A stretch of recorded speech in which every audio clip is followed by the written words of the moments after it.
Here's an amazing story of Ben and wife of over 60 years, Pat Scholl, and how they started with a few acres and then turned it into 400 acres or more and farmed and horse farmed, plow contest, and auctioned just about everything you could think of. Ben Scholl moved to Montague in 7th or 8th grade and became, as he says, horse farmer.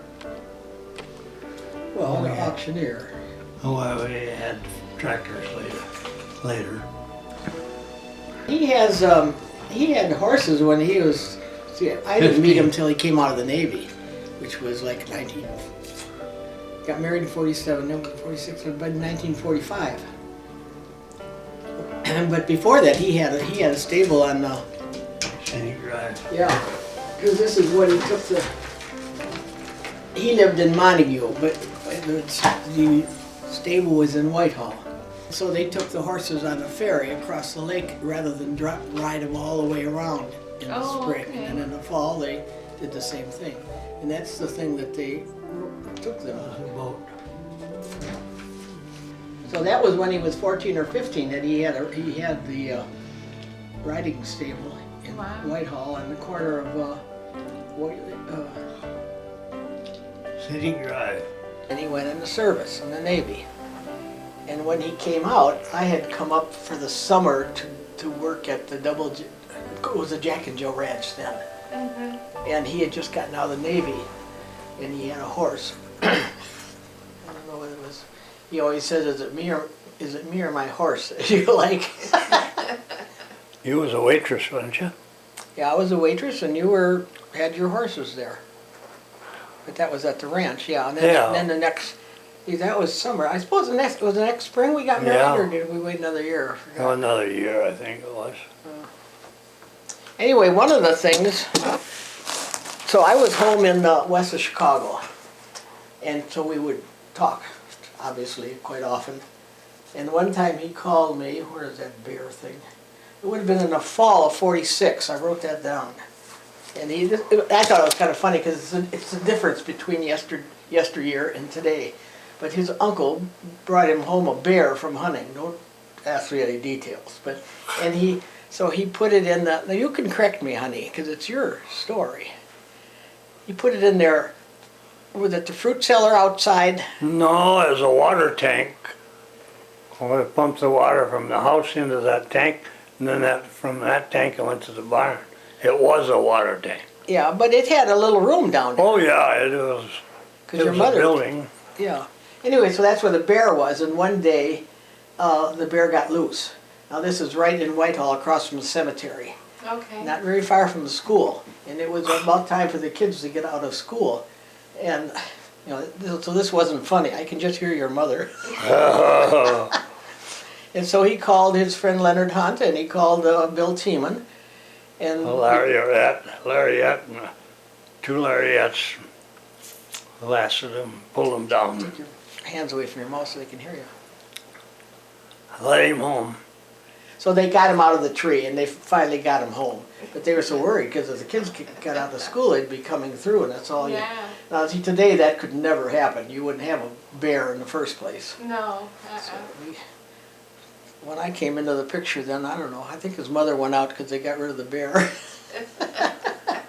How big of an area was the bear stored in? Just a little. Oh, just a little thing the size of a bathroom or something. Oh man. I mean, he could come. I don't know. Well, had a collar on, Oh, okay. a rope, and he had a pen that he went into a building or little building with a roof on it. It wasn't much fun. I don't know what the uncle was thinking of. To tell the No. truth. But It was always a. You had to watch him. the bear or your dad or your uncle? Both. Yeah, probably both, because that was a drinking uncle, wasn't it? Yeah.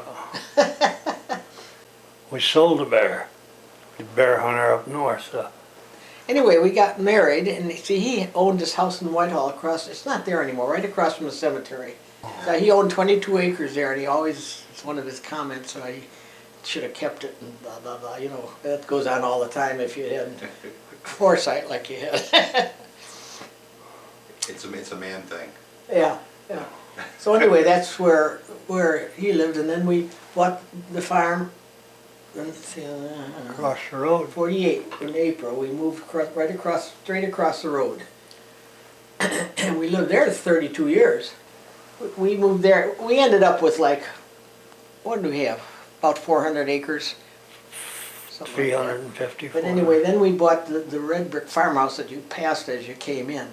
And we lived there 12 years, I think. Well, that's 40 acres. See, The we first sold 40 this was- place with and- 40 and- acres. And this 40 went with it. And we kept this 40. Yeah, yeah, and so now we're down to like 200 acres or 170 or something. But then we built the house next door, because that was, we remodeled those other two. We built that house, and we lived there 12 years. That's where all. We still lived there, and then we built this little place. But we had in mind, I guess we had, that we might someday need help. So we have we built it with the wide doorways and the toilets that are raised. That's And nice. things like that, and a handicap shower. And I'm glad we did. So that kind of, and then during all this time, to back up, when we got married, he decided to go to auction school in Indiana. And that's when he started auctioneering, and that was a great part of our life, that and farming. Because we had asparagus pickers for many years. We had farm sales and household auctions and antique auctions. Yeah. Only real farming areas from here and up north.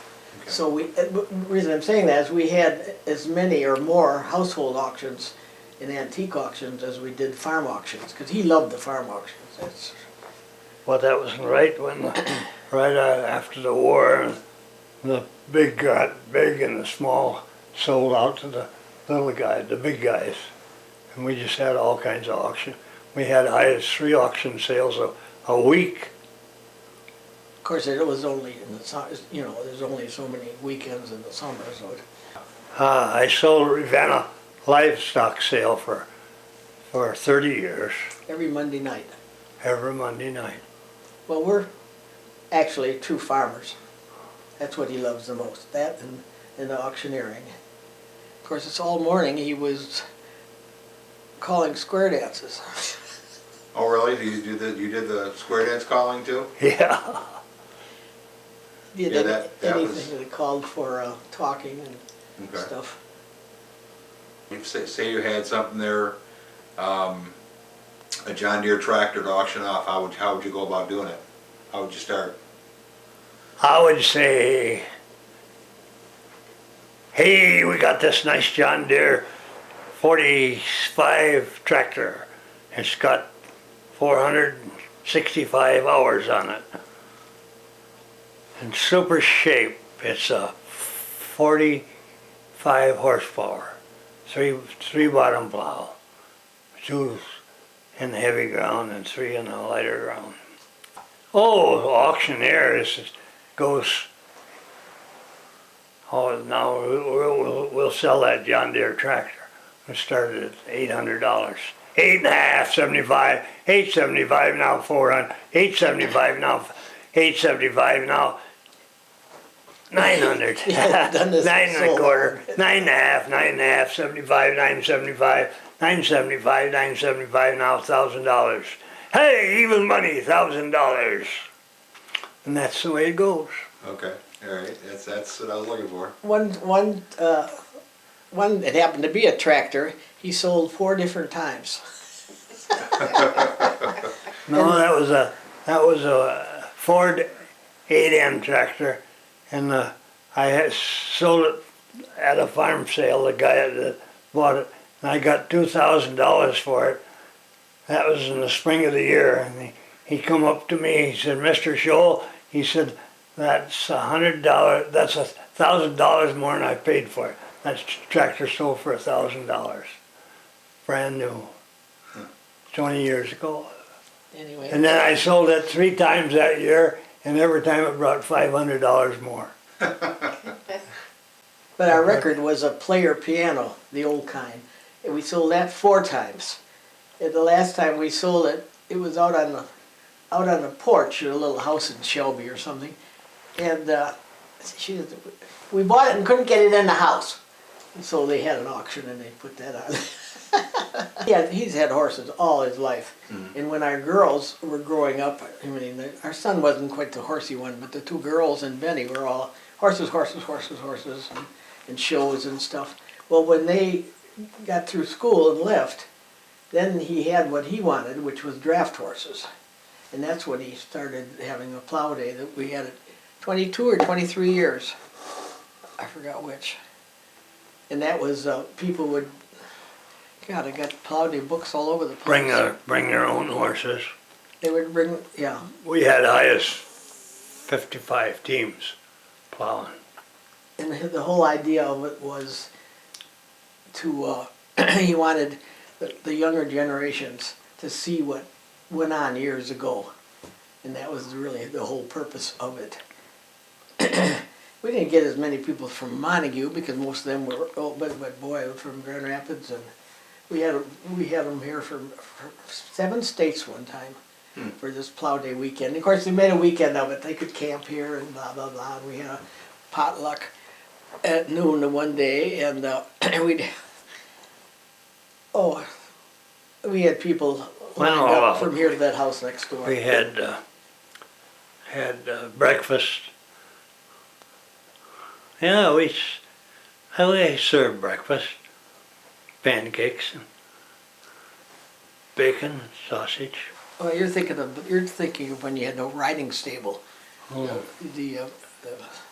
We did have the night we started like on a Saturday night. We had hot dogs and bean soup and stuff right out here in the corral, and then Sunday was the big day.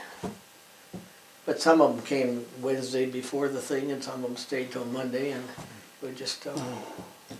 With their horses and everything, they were. Oh yeah! Oh God! Yeah, you know, things are really get quite sophisticated. We had one outfit from Adrian, that area, and they had what, 6 or 8? 8. 8 horse hitch, and you can imagine how big that trailer was. Was it who could plow the fastest or the farthest? Oh no, not we fastest. had judges. It the was, best. The best. Yeah. The horses walk slow and just turn a nice furrow. And then we had awards, and at a certain time we had a Competition. obstacle course. But then at the end, then about 4 o'clock on Sunday, we had the awards, and they'd be like for the best plower and the best. And we had people come with their wagons just to give people rides, because from this point right here way down to that, way down there, you know, it's quite a walk, so they could. Well, we own a whole mile here Yeah, and they would. on both sides Put of the their road. kids, you know, then they would, and people, we encourage people to bring the whole family, because it was the only thing, it was one of the few things that you could come to without paying a penny, unless we also had Larry Yeager's food wagon, so of course if they wanted their caramel corn and stuff they could, but they could spend the day, you know, and walk from one end of the farm to the other and stuff, and then the backyard next door we had the big swings and stuff for the kids. So you didn't charge anything for it then? Oh no, Wow. no. Oh, the plow days, people appreciated that. We had nice write-ups, and it would, of course, once in a while the weather would be bad because it was always the last weekend in April. Oh. And when it was beautiful, it was just fun, you know. But one time it was so miserable. It snowed and rained and about everything that you could have happen, and we just closed down and had after the dinner because you couldn't send the horses out to work, and people weren't coming. But most of the time we had pretty good luck. Well, One of our first big auctions was was when Blue Lake, before they bought it, and we had an Fine Oriental arts. rug auction from well, it was one of the lawyers in Muskegon contacted us. I don't know where, I forgot just. Well, no, it was the Burlingame auction. Yeah. Anyway, it was full of Oriental rugs. We had people from New York and everything else here. had checks from 9 different states. Yeah, yeah, we always sweat that out. But we had pretty good luck. We had good luck because people that loved auctions came all the time, and they just, you know, And if you hurt us in any way, you wouldn't be welcome. So we had quite a honest group. Very few times did we lose anything. So this was before I came into the picture. I worked there. You worked there. You know where Lakeside Inn is? Mm-hmm. Okay, you go down a little road to the Lakeside Inn. Well, right out, that's where this was. Well, they could fish out of there, and then they had, in the wintertime, they had shanties. They had 100 and some shanties out on the ice. I worked for him. I'd take them out to the shanty and build a little fire for them and start their fire and give them some wood. Why didn't it continue? Was it a liability or wasn't it making it? Or? Oh, I don't know. I was in high school. I worked for a guy, and he wanted to sell out to me, but I didn't want to. I had a riding stable and I just don't know went. why it didn't. Maybe we, now it wouldn't go at all. We used to have ice all winter on White Lake. I would ice skate all winter long. And now how spotty things are. We used to have winter like in November. Yeah, but wouldn't it, if the ice melted, it would still float though, right? Or no? Well, Oh, people the couldn't building? get out there. Yeah. Oh yeah, they went out there in boats in the summertime. And on. Oh, did he run it in the summer too? Oh yeah. Oh, I didn't know that. They rode out there. Boats, all tied up along the side. See, that's all. So how did he make it float? What did he use to make it float? Was it just a Float. yeah? It's They like a had boat. two big barrels under it. Barrels. Yeah. I kind of figured that. Yeah. Yeah. Like a pontoon boat? Yeah. Oh, I never knew that. I just thought that was a winter thing. Pardon? I just thought that was a winter project. Oh no, that's out there year round. Oh. It was anchored out there. Yeah, because to me that sounds like a great idea. I don't understand why they don't have something like that now, but. Was he quite old? Was Sherm an older man? Oh yeah, he was probably 55, 60 when I was a young boy. Of course, that's not old now. When you're 85 and 88. And then that was right about where he would take the horse, when he had the riding stable in the summer, would take him on this ferry. Well, right when we got married, we had a riding stable, where the White Lake Golf Course is. That's where we had a riding stable. And the guy that ran the White Lake Golf Course would come over almost every other night. If your horses get on our greens, if they get out. God damn no. Oh, Lordy. And then that was right after we were married, yeah. Because then the next year we moved here, and then we just ran our riding academy from right there. We would pick up the kids at Chicago Scout Camp. yeah, scout camps, and then on So you're like Fruitvale Road, there's a big girls' camp. We would go pick them up. so it's kind of part of a Wasapee and everything. You would Yeah. work with them. Yeah, I guess, did we have Wasabi? I think we did have 4 or 5 horses out there. How many horses did you have altogether? A lot of times in the fall we'd end up with 35. Oh, okay. We didn't winter that many though. We didn't winter that many. But we had 200 acres of land here, and we raised all our hay and grain. We had asparagus. We had 100 acres of asparagus. Huh? How much asparagus did we have? 80. 80 acres? No. 50, wasn't it? I don't know. I thought it was 100. That's how we're not. Don't pin us down on anything here, because I don't want people coming over and telling us you're a liar. We're having a hard time. Anyway, so we had those kind of crops that we had asparagus pickers and all this and that, and we raised a lot of peas for Gerbers. for Gerbers. Yeah. Yeah. But we had, asparagus was the crop that was the biggest, maybe it might have been the best crop, but it was the biggest pain in the neck, because you had all these employees. I had one field, and I had girls, because we had 2 girls. So we had girls on sleds, and then the next field over we had boys picking by hand. And then later on, if we had it across the road, then we had women. But when we had women, it was kind of interesting. One gal came, her hair up like this. She must have had it done every morning before she came to pick asparagus. And sitting there, you know, now they're sitting behind a tractor picking. And this one lady said to Benny, do I make any more an hour if I have a master's? I never did remember who that was, but we got the biggest kick out of that. I have big wallpaper scrapbooks of every auction. I got 6 of them there, you know, like this. Every auction that he had. Oh, okay. And so every once in a while we look through them. They should go to the, where people are raising heck that we don't give them to the museum, but we're not ready to get rid of them yet.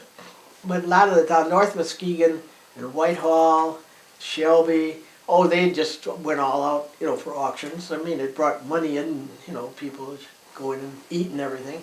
And if it was raining, every raincoat in the vicinity would get sold out. He had the riding stable in Whitehall, which was, for they had, he always says, I think he exaggerates, but anyway, there was dances, and this would be on some dances, 2 nights weekly at Murray's Inn, 2 nights weekly at Jack and Jill Ranch, and that was true of Sunday and Thursday, because I was there later. And then Saturdays at Schiller's Barn. Okay. So they could go to dances 5 nights a week. Now, you go to dances, or were you part of the band, or no? Oh, no, I just went. Okay. I love to dance. Yeah, and he, I call square dances now. Right. but he had, that was the old-fashioned square dance. And we did Western square dance for 10, 15 years. But anyway, that was a boy-girl deal. Now, can you still call the square dancing? Oh, yeah. I did too. I called some here just... This morning, yeah. But nobody was here. Oh, it's been almost 20 years, hasn't it, since you auctioned, Benny? Oh, yeah. I'd have to look in the book to see what the... Oh, we had all kinds of auctions. You were asking that. When you leave, I'll think of the funniest things. That's what it usually works. His bearskin coats hanging on lines, you know, and we had books till they come out your ears, and plus, it was all household. We had checks from 9 different states from that sale. Yeah. Ruggles. Charlie Ruggles, yes. Charlie Ruggles. Ruggles. Yeah, I have a lot of pictures on that. Yeah. But we had some big ones. We'd have like a whole antique shop out of Pentwater. We sold that one time, and I can't think of funny things that we've sold. Panko, he had all stuffed animals. We sold those. Did a lot of them do that when they were going out of business too? They'd bring the stuff over to sell it out, or was it just... Well, when we'd have estate auctions at our farm, well, sometimes they'd be all one person. So, and then a couple of times we had shops like the one the shop on Grand Haven Road before you get to Holland. But anyway, where there always was a nice antique shop. Well, she brought everything up here, so that was a whole auction. But a lot of times we'd have 9, 10 different people's things. So we had to be so careful, you know. We had an auction one time. This was directly across the road. That's how many years ago. And we had really good. We had clocks, lanterns and stuff. There's great collectors. And we had them from Indianapolis and everything coming. Anyway, we set it up the night before. They were usually on a Saturday, outdoor all-day auctions. We had all set up Friday night, but because they were such good, I mean, really good dolls and stuff, we had them in boxes under the tables and covered so that the moisture wouldn't get on them and they wouldn't get hurt and everything. So that was fine. We had the auction that day. And Saturday night, of course, the auction was over. We had rains. And our whole front yard was full. In fact, our son took a sailboat out and put it in the front yard, and the Chronicle took a picture of it. But all that stuff would have been wrecked. Oh, and yeah. Because we never had contracts or anything. So I said to Benny, that could have been the worst day of our lives. Oh. Hey, well, all right, sir, here we go there, and what are you going to give for? I'm at 25 to give 30 now, 5 would have been $5, another $40, only making it 40 now, 5 would have been $5, another $50, only making it $50 now, 5. There was a a boy in Arkansas who wouldn't listen to his ma when she told him that he should go to school. He'd sneak away in the afternoon, take a little walk, then pretty soon you'd find him at the local auction barn. He'd stand there to listen carefully, then pretty soon he began to see how the auctioneer could talk so rapidly. He said, oh my, it's do or die, I've got to learn that auction cry, gotta make my mark and be an auctioneer. $25 bidder now, $30, 30, will they give me 30, make it 30, bid the bomb, $30, will they give me 30, hooray, bid the $30 bid.